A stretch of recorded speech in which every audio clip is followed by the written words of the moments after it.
So you got to have their latest opportunity to assess the class this year with those in the Senior Bowl. How is this shaping up broadly in this draft? Is it deep? Is it heavy at a certain position? What do you think?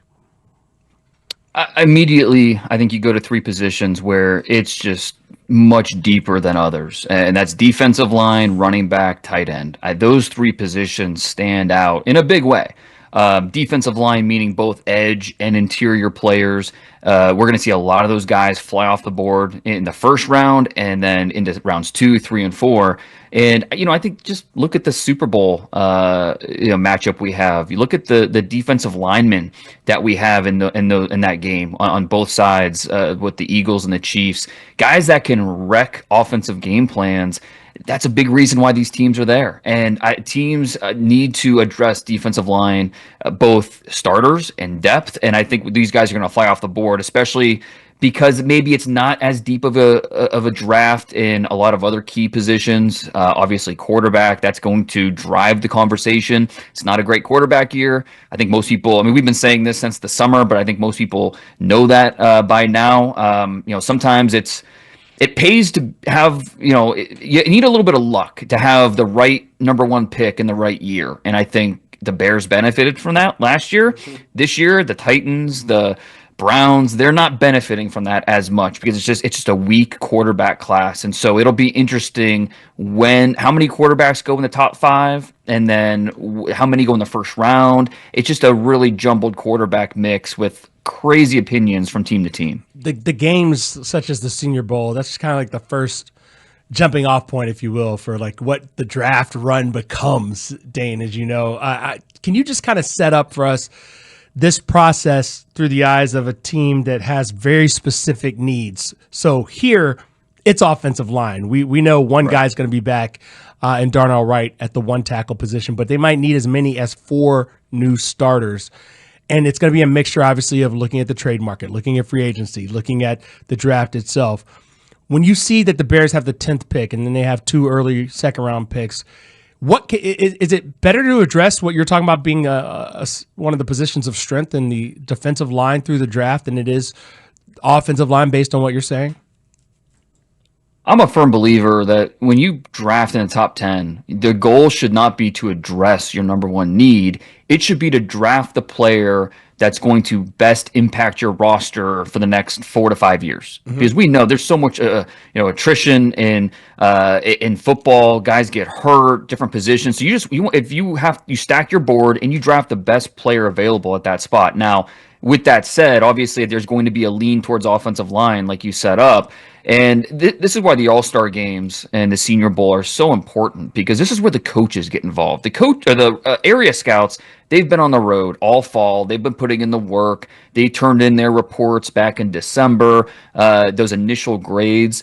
Then once the season ends, that's where the coaches start to get involved in the process. And maybe they know the names. Maybe they caught an LSU game on TV, so they're familiar with Will Campbell. But not until this point in the process, when we have the East-West Shrine Bowl and the Senior Bowl, that's where the coaches really get involved, and that can change opinions of how teams view these players based on how the coaches connect and the first impressions that these players make. And that's why the combine's so big. Is the 40-yard dash that'll command all the headlines, but the chance to sit down with these guys, interview them, understand what makes them tick, what is their mental development, how far along are they just with their maturity and things like that. And so we have the initial grades from the area scouts based off of everything that happened in the season, and then this pre-draft process between the All-Star games, the combine, and then the workouts. That is really going to that's what shapes each team's board. And I think for the Bears specifically, maybe it's not the deepest offensive line group, but it's a pretty decent group early on. And so I think you can make an argument there's maybe 5 offensive linemen that'll go in the top 18 picks. And so there should be at least one of those guys available at number 10 that the Bears can feel good about upgrades one of their needs. It's been a popular talking point this year, watching Saquon Barkley and couple of, Derrick Henry, some other free agent running backs well into their careers making the difference that they're making. And we hear big running back saying, pay the running backs. This is how it used to be. And it's like the 70s, and the running back has been improperly devalued.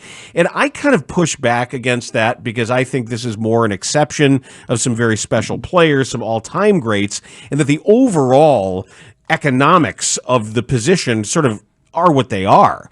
And I think when you talk about this being a deep drafted running back, why wouldn't you want to get like a 3rd round pick, early 4th round pick? Is it still as fungible as a position, or do people just not want it to be?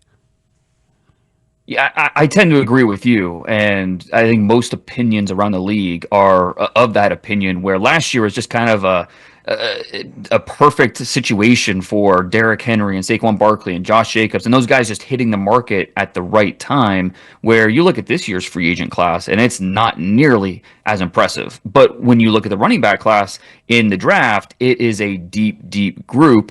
And it starts with Ashton Genty from Boise State. He's a top 5, top 7 player in this draft, but I don't think he's going to go that high. Where does he end up going? Because a lot of teams in the top 20 are not really looking at running back like that, where they're say, okay, we're a running back away, and so let's get our running back here in the top 20, and then we feel like that upgrades our offense in a big way. I think most teams are going to look at the depth of this draft and say, yeah, let's get our offensive tackle now. Let's get our corner in the top 20, and then we feel great about the 2nd round, 3rd round, even into the 4th. There are a dozen running backs in this draft class you could make an argument belong in the top 100 picks, but I doubt all 12 are going to go that high. So even going into the 4th round, into day 3, you are going to feel comfortable about some of those running backs that, hey, they can come in, help us from day 1 in a different role. And so, yeah, this is a running back group that you can get really excited about, because it's not just Ashton Genty at the top. It's Marion Hampton with one of those 2nd round picks, Caleb Johnson from Iowa with one of those 2nd round picks. You want to wait till the 3rd round and get a Quinshon Judkins from Ohio State? That's a possibility. There were several of these guys at the Senior Bowl. R.J. Harvey from UCF, Devin Neal from Kansas, all guys that are really talented in different ways that you are projecting going to the next level and having an immediate impact. You're angering all of the Cam Scattaboo folks out there. Why did he mention that guy? Well, he wasn't there at the Senior Bowl, so but he's also in that mix. He is another guy that there's a chance he might not go until the 4th round, which I think speaks to, again, the depth of this group. And I think it's important to point out that these guys are all a little bit different. Cam Scattaboo is very different than, say, a Dylan Sampson from Tennessee. They'll both be drafted in the top 4 rounds, but their skill sets are different and what they offer. And so, what the Bears might be looking for at that running back position, that'll factor into how they stack their running back board. Okay, so running backs are obviously everybody's interested in that because it's a sexy position, even if they don't get paid as sexily as, say, the wide receivers in this league.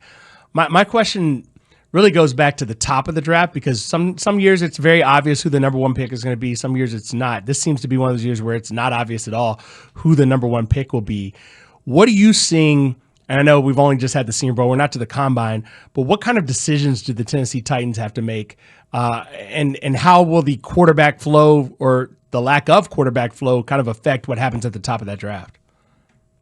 Well, I think obviously if you're the Titans, it's never a bad year to have the number 1 overall pick. You control the draft. It's a power position, but not have the number 1 pick isn't the same every year. And this is one of those years where it's maybe not as strong as others because of the lack of quarterback. 2 years ago when the Bears had the number 1 overall pick, they were able to leverage that into DJ Moore and a haul of draft picks because of the quarterbacks in this draft. If you're the Titans and you have a first-year general manager, you have a second-year coach, you need to fix a lot of different areas on your roster, you would love to either draft a quarterback at 1 or trade back, and that's, it might not be one of the prime years to do that. Now, something that I think helps is you look at the Giants at 3.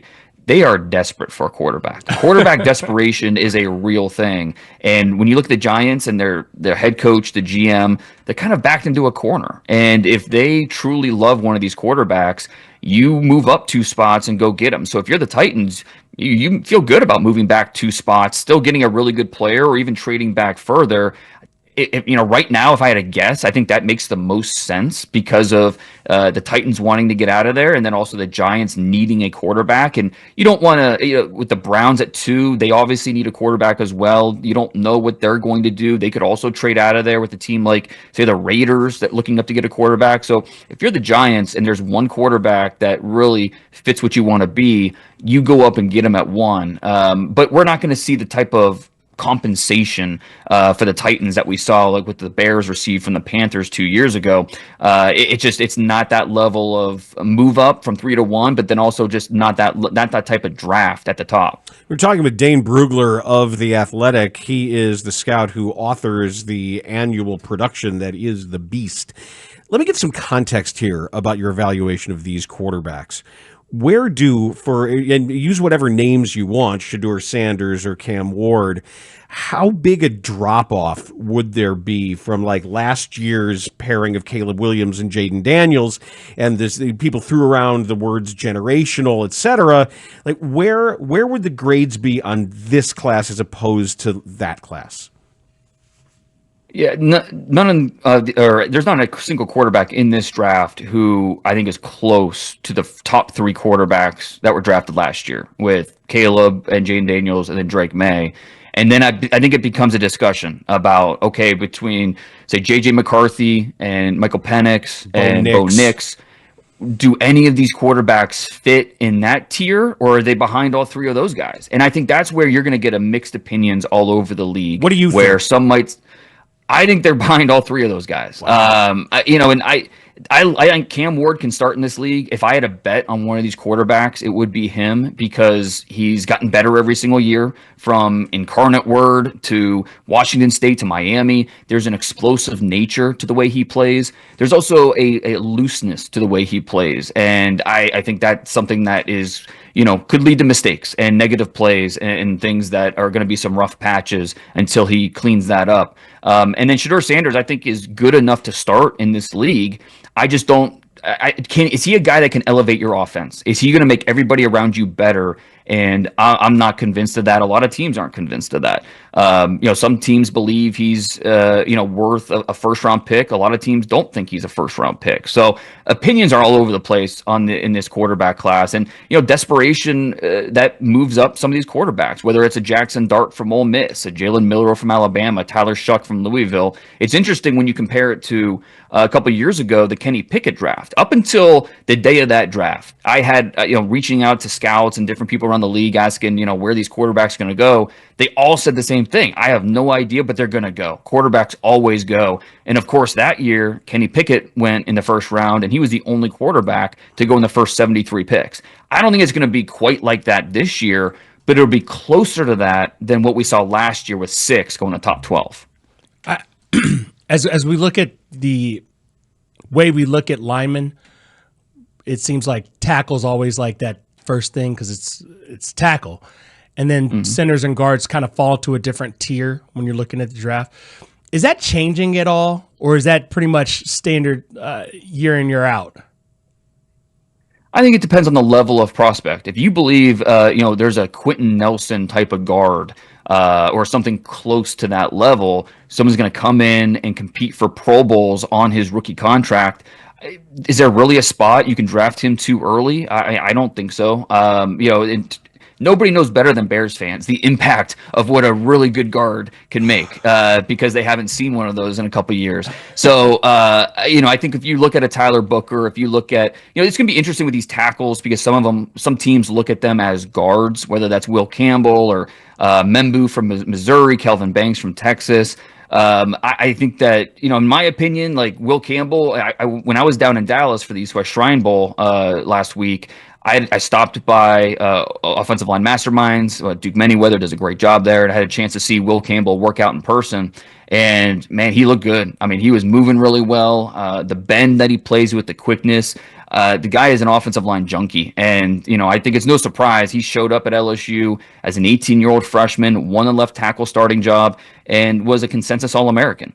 Last 3 years in the SEC, gave up 2 sacks. So as long as he goes to the combine and he hits that 33 number, talking about his arm length, which seems to be a magical number of 33 for a lot of teams, as long as he hits that, I think he's going to be a tackle. I think he'll be drafted somewhere in the top 10 picks, and the team's going to be really happy they have him. But like I said, there's 4 or 5 guys in that mix, whether it's Tyler Booker from Alabama, Kelvin Banks from Texas. I'm a big fan of Membu at Missouri, another guy who's really young, still just 20 years old, played right tackle at Missouri, and nothing about his tape says he can't play tackle, but he could also be a really good guard. And it was a bummer we couldn't see him at the Senior Bowl. He actually flew down to Mobile, got a stomach bug. He weighed in, did all of that, got a stomach bug that night. They actually put him on IVs and just to get him get him back. So we didn't get a chance to see him on the field during the week, but we'll see him at the combine, and he's right there in that mix to be a top 15 pick.